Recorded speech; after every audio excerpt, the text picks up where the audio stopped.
Es un gusto saludarles nuevamente. En este video presentamos una introducción a la libertad física o de locomoción, consagrada en el artículo 14 de la Constitución, como el derecho a entrar, permanecer, transitar y salir del territorio argentino, un derecho que históricamente significó una de las condiciones necesarias para la transición de sistemas económicos feudales, donde el siervo tenía la imposibilidad de desplazarse, estaba obligado a permanecer en la tierra donde prestaba servicios, hacia una nueva modalidad económica, el capitalismo, basado en la libre circulación de las personas que trabajaban, la libre contratación sin límites geográficos. A partir entonces del siglo XIX, este derecho empezó a estar consagrado en las constituciones, como en el caso de la Constitución argentina. La libertad física o de locomoción ha sido definida por la Corte Suprema como un precioso derecho, una condición para el ejercicio de otros. Y además abarca la posibilidad de elegir el lugar de residencia, como así también la posibilidad tanto de moverse, de desplazarse, como de no moverse, de permanecer en un lugar.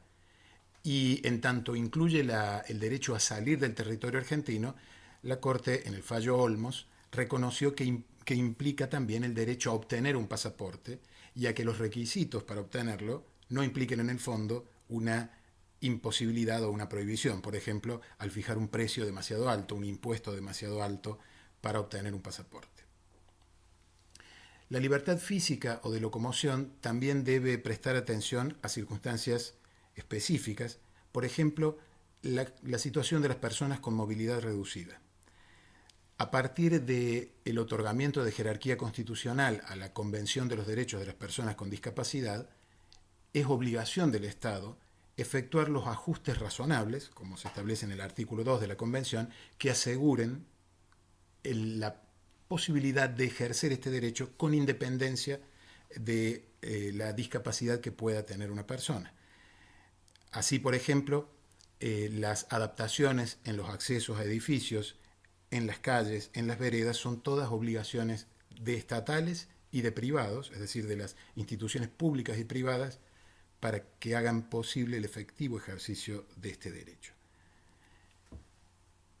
Al igual que todos los demás derechos consagrados en la Constitución, la libertad física o de locomoción se ejerce según las leyes que lo reglamenten. Así, por ejemplo, el Congreso puede regular el tránsito entre provincias, pueden existir normas que regulen el desplazamiento de peatones y de vehículos en ciudades o en zonas rurales,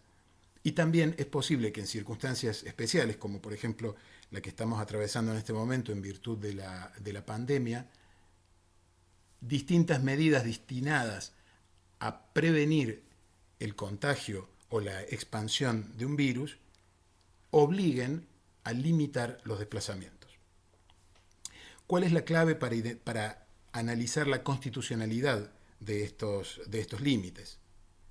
En primer lugar, el origen de esta limitación, que debe ser a través de normas de carácter legislativo. Y en segundo lugar, el alcance, el contenido, se analiza según el principio de razonabilidad, como para todos los demás derechos. El principio de razonabilidad, que derivamos del artículo 28 de la Constitución, significa que toda reglamentación de un derecho no puede implicar una desnaturalización, una alteración o simplemente la imposibilidad de ejercerlo. Entonces, al analizar cada una de estas restricciones, lo que debemos evaluar es si involucran una limitación que resulta proporcionada y adecuada al fin buscado. En este caso, por ejemplo, la prevención de la expansión de una enfermedad.